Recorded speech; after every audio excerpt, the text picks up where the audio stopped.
Hey friends, Shay here. So I am here to wrap up the reading that I've done in the first 13 days of June. So let's go ahead and dive in. I've got quite a bit to talk about. A lot of it has LGBT themes to it, as it is Pride Month, and I do always try to have a little bit of an uptick in my LGBT related titles. I read LGBT throughout the year, so this is not just a June thing for me. If you're clicking on this video and you've never been to my channel before, welcome. I'd love it if you'd subscribe, click the bell, do all the YouTube things. If you like what you see and you want to see more, definitely look into channel memberships. I do try to do one exclusive video a month, and I do try to get my content up early enough for members so that they get early access to it. I'm looking at getting more customized emojis and some things like that. So things are going to be shifting and members are going to be getting a little bit more here soon. So let's go ahead and dive right in. I am going to start with the manga. I'm about half and half on manga and books so far this month. And I've just kind of got a lot to say. So we're just going to dive in and we're going to go. So first up, I have 5 volumes of manga that I read just at the bookstore and I ended up not purchasing. So I'm going to talk about those here at the beginning. I don't have too much to say about them. I do have an Instagram post where I talk about all of them, so I'll leave that linked down below. But I'm just going to kind of quickly go through all of them really quick. So the first one here is Crazy Food Truck. I did try this. She is far too young and far too unnecessarily naked to be around a grown man who could be her grandfather. Like, no. Ew, gross. I can't do it. Nope. Nope, nope, nope. And I don't care if it's apocalyptic. Like, I just can't. I tried. No. Gross. Uncomfy. No, thank you. The next one I'm going to talk about is Mame Coordinate Volume 1. Now, this one was cute. It was sweet enough. It's just not one I think I want to physically own. I'll probably just read the volumes as they come into the bookstore that I work at. But in this one, we have a country bumpkin who was recruited for a modeling agency. She's not been doing well in her auditions. She gets a new manager. The new manager sees her potential and finds her very attractive. So she ends up doing everything she can to make sure things go well for her. It's cute. It feels a little queer baity. It's a slice of life seinen, so it's not a yuri. So if they end up in a relationship, great. If not, that's great too. But it's not one that I love enough to buy at this point. All right, now we have Namikawa-san Won't Take a Licking. I tried this one and consent lines were never there. And I know it was supposed to be this funny, quirky thing, but I never like this in manga, whether it's a male doing it to a female doing it to a male, 2 males doing it to each other, 2 females doing it to each other. It's never comfortable for me because consent is so big for me. Like, that's a hard line for me. So in this one, basically this girl kind of takes on a delinquent look because she was bullied, and so she was trying to protect herself, and this girl on the disciplinary committee is the one who's basically forcing herself on her, and it's uncomfy, like, not funny, like, it's not okay. No thank you. The next one I have here is Phantom of the Idol. Now, this one just made me incredibly uncomfortable because I feel like this idol ghost is forcing her wishes on this guy who's lazy, who became an idol just because of his looks. If he doesn't want it for himself, she should not be forcing him. They made a deal that she could use his body, fine. If that's what they both want, fine. But she's forcing her own agenda on him, and no one should ever do that. That is not okay in any sort of relationship or friendship. So yeah, hard pass, no thank you. Now this next one I'm really, really sad about. I really enjoyed the story of it, but the way it was published is really sad. So this is Nightfall Travelers. I always want to say nighttime instead of nightfall. So Nightfall Travelers. This one was clearly meant to be published all in color. You can tell by the way the art style is drawn, and you can tell by the handful of color pages that you see that it was all meant to be in color. But the publisher cheaped out and went mostly black and white. and the art suffers for it. It gives it a blurry cast, and it made me so sad because now I want to hunt down, I think it's a webcomic, so I think I want to hunt that down and just enjoy it that way, because it just feels like such a cop-out to publish it that way. Like, I was so disappointed. I'm like, come on now. Okay, the rest of the manga I physically have, so let's talk about them. So first up here, I have the two of them are pretty much like this, volume 1. Now, this is a slice of life Yuri in which we have these two women who, on the outside, just look like roommates, but they are in love with each other and have been living together for a year. This is just a very slice of life. They're like Komi Can't Communicate length chapters, so they're only a couple of pages per chapter. So you're getting little snippets of their life. It's beautiful. The art is stunning. I understand the appeal of both ladies in this relationship. And so we have Sakuma, who's 32. She's a screenwriter, a scriptwriter. And then Wako is a voice actress who is 22. So there is a 10-year age gap here, but it's very clear that they are on equal footing. You don't feel like there's a power dynamic between the two of them. The 32-year-old isn't great at taking care of herself sometimes. So Wako definitely comes in and takes care of her, and vice versa. They take great care of each other, and I really enjoy them. I'm not sure if I'm going to physically pick up any more of these, but I want to read another volume or two to see how this one goes, to see if I'm going to continue picking it up or not. But this first volume was really charming and really cute. I did enjoy my time with it. Now we have one that makes me mad that I bought. Because I bought it before I read it, and I should have waited. And that is, I Think I Turned My Childhood Friend Into a Girl. Now the art on this one is absolutely stunning, and it's the drawing in it is absolutely adorable. Lots of blushing faces and things. But basically, our popular high school boy has an interest in makeup.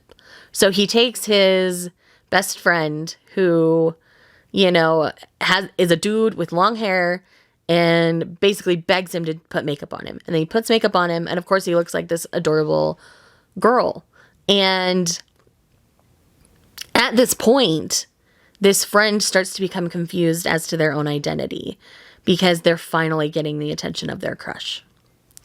And they continue to dress female and present female to continue to get the attention of this friend. They don't know if it's what they really want, but they do know that they really want the popular boy's attention. The popular boy is equally confused because he's like, well, now they're so cute, I don't know what to do, and gets defensive over them and all these kinds of things. And it made me upset because I feel like this makes it look like transgender people only transition to get attention from someone they care about. And that feels icky. It feels super bad. It feels gross. I do not like how that feels. And I'm so upset because I wanted to love this. I thought it was going to be really quirky, and that this friend was always going to be like, well, I've always felt like a girl and all these things. And the popular guy's sisters are encouraging this friend to continue to dress female, and it just sucks. It did not feel good. It felt icky. Oh, I'm just so mad. I wanted to love it, but this one's a hard pass for me. While I'm talking about disappointing ones, let's talk about Sick. So this is Sick by Tomo Kurohashi, published by Kuma, and I got really upset. This falls into the yaoi trope of bullying the gay guy and consent lines being completely blurred and ignored. Basically, the first intimate scene you get, this guy is not conscious enough to truly consent. And that's proven when, as soon as release happens, he's immediately asleep again. And that's not okay. That feels gross. That feels icky. No, thank you. I do have someone who is interested in this one, so I'm sending it on to them to try. But yes, Not okay, y'all. Not okay. Why is this even a thing in 2022? Why are we getting these icky consent stories? No. Consent is consent. Consent is important. Speaking of a great series with great consent, let's talk about Wotakoi Love is Hard for a Otaku. This series is finally a complete. I have read the final volume. I do have a series review. I will leave it linked in the corner. You can check that out for more details. Now we have another one that I buddy read with Bizarre over at Bizarre Individual, and that is Three Wolves Mountain. So in this one, basically we have a man who protects a graveyard, and these two werewolves end up stumbling onto his property, and he ends up taking them in and taking care of them. They're basically exiled from their clan to kind of learn how to be on their own, and they all kind of end up being together. So Jiro and Kaya are our main relationship here. Jiro's adorable. This was a much steamier volume. It's a single series volume than I was expecting it to be. I mean, it came sealed. I should have known. But yeah, every chapter you get a scene, and I was like, wow, okay, let's go. And I really had a great time with this one. Thanks again to Bizarre for gifting it to me, as well as reading it with me. It was a lot of fun. Next, we have Cherry Magic Volume 4. I adore this series. This volume contains their first date as a couple and how things go wrong on their first date. And it was really cute. I really enjoyed myself and had a great time. And it was just really, really cute. Like, it's so cute. And the way that they care about each other is adorable. And it was fantastic. I loved it. Let's talk about Let's Go Karaoke. So this is just a quirky manga about a Yakuza member who recruits a middle schooler who's in choir to teach him the ways of karaoke to prevent his boss from tattooing him. So the boss would basically tattoo the person who fails this karaoke contest they have like quarterly. And he doesn't want to get the really bad tattoo. And things go from there. It's really cute. I don't want to say too much about this other than I really giggled throughout the whole thing. I thought it was really fun, really adorable. There is a potential romance between the two, but nothing happens until after he is out of high school. I want to put that very clearly out there. So yes, it's really cute. I really enjoyed it and would recommend trying this one out. If it sounds interesting, definitely give it a read. And I read this at the bookstore before purchasing it to make sure I thought I would read it again. And I kind of want to go back and reread through it again. I think it'd be a lot of fun. Next on the list is Tomorrow Make Me Yours. This is one of those one-shot Tokyo Pop titles. In this one, we have these two boys. Classes have just changed around, and the popular redheaded boy all of a sudden starts talking to the shy dark-haired boy a lot. And they become really good friends and become something more relatively quickly. And we quickly find out that the redhead has actually had a crush on him for a long time, but didn't know how to approach him or talk to him because he was so closed off, and they weren't even in the same class. He did try to like find his way over there, but he never could. So now that they're in the same class, they take advantage of it. And my battery's gonna die, so I will come back after work. Okay, so back from work.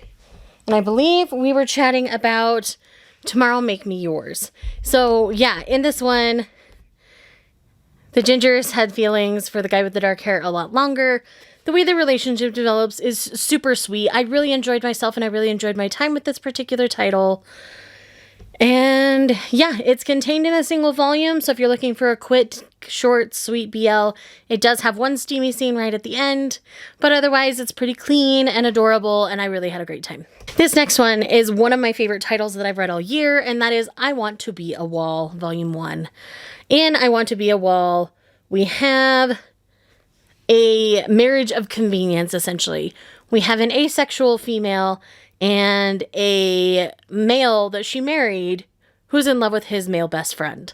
And she ships them together, him and his best friend, not her and him, because she just doesn't feel romantic feelings.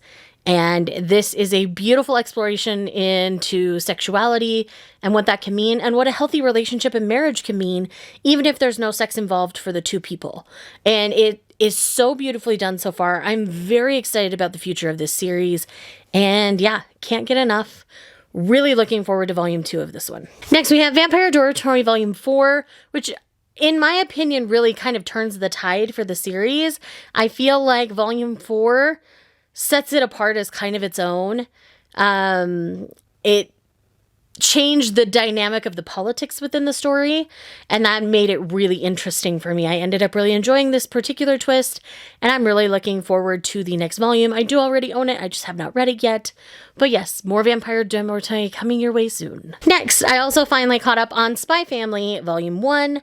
In this one, we have another focus on Anya, and Donovan has a pretty prominent role in this particular one. And if you're familiar with the story of Spy Family at all, which I'm sure you are at this point, it's an amazing story about a man named Twilight who's a spy, and he adopts a young girl named Anya who is clairvoyant and ends up marrying a woman named Yor who's an assassin, and it's their adventures together. The whole mission, Project Streaks as it's called, is about Anya befriending the child son of this political leader who's causing unrest in the country. It's hilarious. It's fun. My husband and I have been thoroughly enjoying the anime, but I really liked getting caught up in this particular volume, and it was a great time. All right, so this last volume is very stereotypically not my taste, but I loved it, so we're going to talk about it. And that is The Duke of Death and His Maid, Volume 1.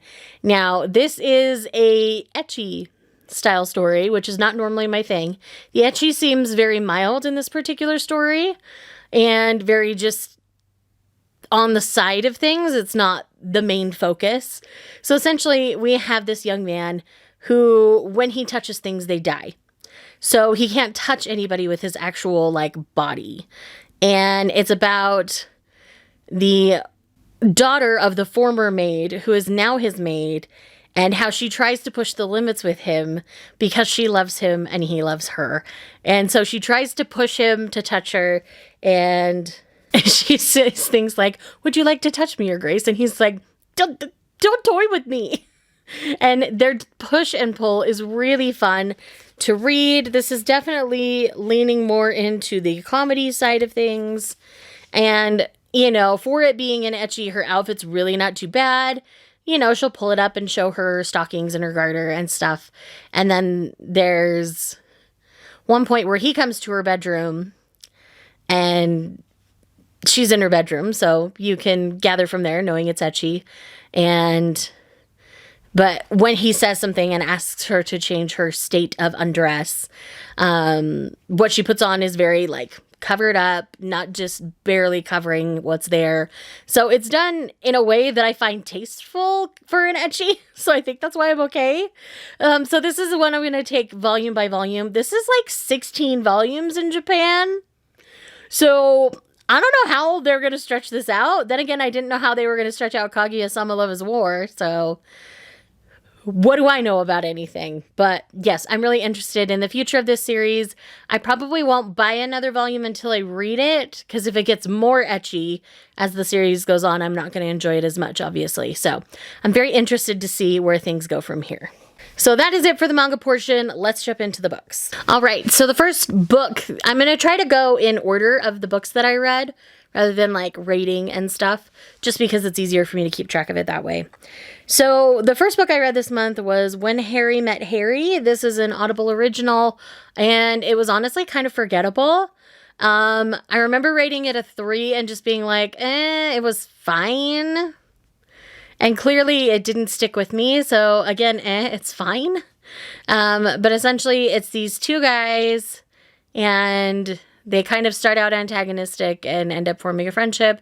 It develops into more, things like that. So again, it was fine. Not a big deal. And then I also read Hello Forever by Serena Bowen. This one I liked a little bit better, but again, it was still only like a 3.5. This is a childhood friends to lovers trope. They met at a religious camp and got caught making out together. And so one came out to his family and everything was fine. And then the other put himself back in the closet. And when they get reacquainted, because they work at the same place, the one is still in the closet from his family. And because his dad has threatened to cut him off from his siblings if he is out. And the other one is out and proud and telling his coworkers that he's out and things like that. So it's very interesting. It was fine. I liked their dynamic enough. Next on the list is Grandmaster of Demonic Cultivation Volume 2. I enjoyed this one just as much as I enjoyed Volume 1. I've given all of these 5 stars. I love them so much. There is a live action drama called The Untamed. So if you want to know the story, you can go there. But this one is the Yi City arc is all I'm going to say. And it was absolutely fantastic. I'm not going to spoil anything. And because this is the second volume, I cannot say too much.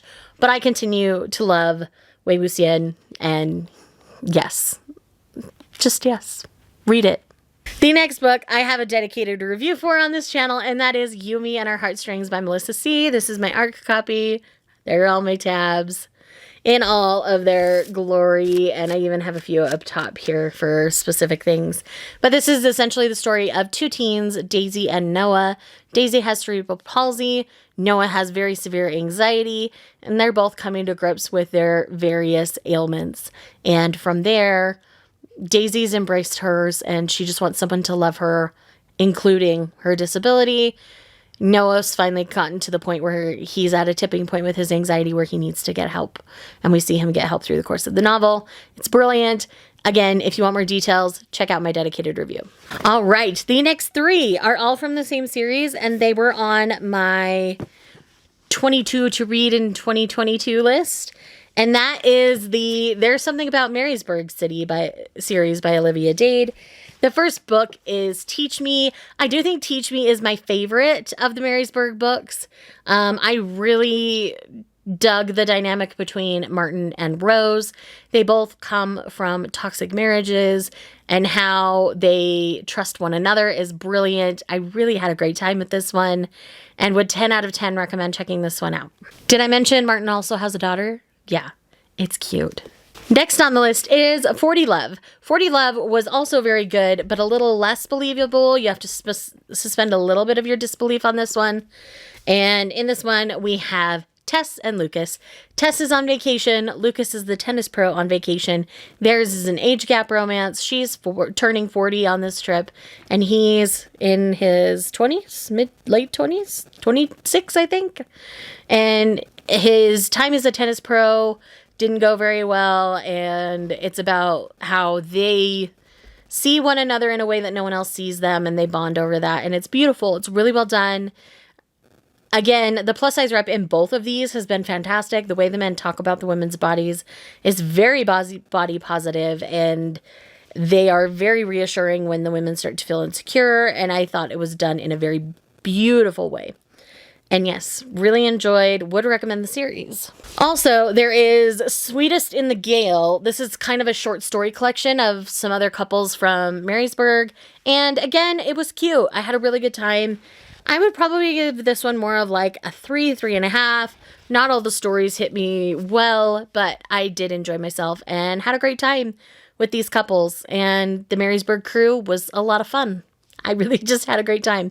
And there is a tie-in I think it's in 40 Love to Marcus from Spoiler Alert. So the 2 arenas of her writing are definitely connected, even though these are independently pubbed and the others are traditionally pubbed. So with that, really enjoy Olivia Dade. There's only been the one that I haven't enjoyed very much, and that was All the Feels. I just felt like the hero was too mean to the heroine in that one. So that's all that was going on in that one for me. All right, the next 2 on the list are Learn My Lesson and A Worthy Opponent by Katie Robert. We'll start with Learn My Lesson. This is Hercules, Hades, and Meg. This is taking place in the underworld, which is a taboo kink club. Hades takes Meg out to dinner. They've been in a relationship for a long time and things are struggling. And he basically offers Hercules up on a platter.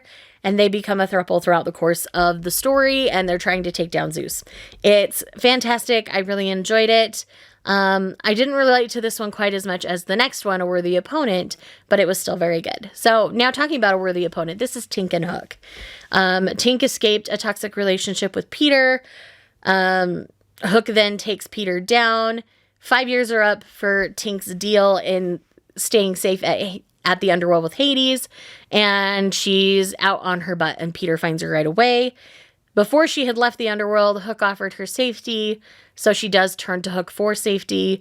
They end up married in a marriage of convenience to try to help lure Peter out and take him out for good. The way that he slowly tears down her walls that she's built around herself so that she can be vulnerable and process her trauma was beautiful, and I loved it. And it reminded me a lot of working through my own traumas from my toxic relationship and helping my partner work through their traumas in their own life. So it's beautiful. It's brilliant. I really, really enjoyed it. Next on the list is Delilah Green Doesn't Care by Ashley Herring Blake. I loved this book. I did not expect to love this book, if I'm totally and completely honest. But I have bad crushes on Claire and Delilah both. Their dynamic is amazing. This is a childhood acquaintances to lovers kind of a thing. Stepsister's best friend. And it truly was brilliantly done. I had a great time with it. 10 out of 10 would recommend checking this one out. And yeah. I don't have much more to say than that. Other than it's brilliant. I loved it. I wouldn't change anything about it. The next one on the list is Verona Comics by Jennifer Dugan. This one I'm giving a 3. This way I didn't land very well with me.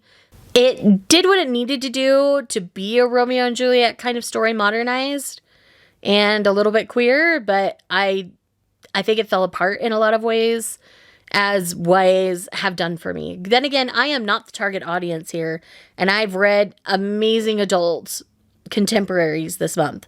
So take my word at a grain of salt on this book. Our heroine Jubilee is trying to figure out her sexuality, to figure out if she's homosexual, if she's bi, if she's pan. I ultimately land on pan with the way she described herself, but it is never clearly defined on the page. But I would say she's pan. And the hero has anxiety and just wants to do his dad proud, but he likes Jubilee a whole stinking bunch. And so he does everything he can to spend time with her. She does the same with him, blah, blah, blah from there. And hello, Romeo and Juliet. Trigger warnings for suicide and suicide ideation in this one. So do know that that is present.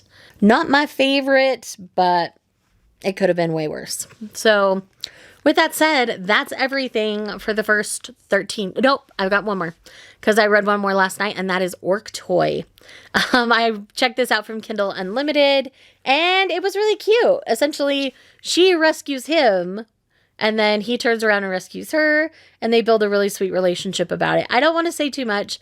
I think this one's more fun to just kind of go in and experience on your own. So I'm going to leave it at that for that, other than I'm giving this 4 stars, and I had a great time.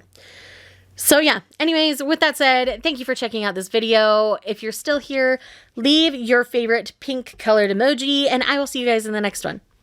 Bye. Was it all just a dream, just all in my head?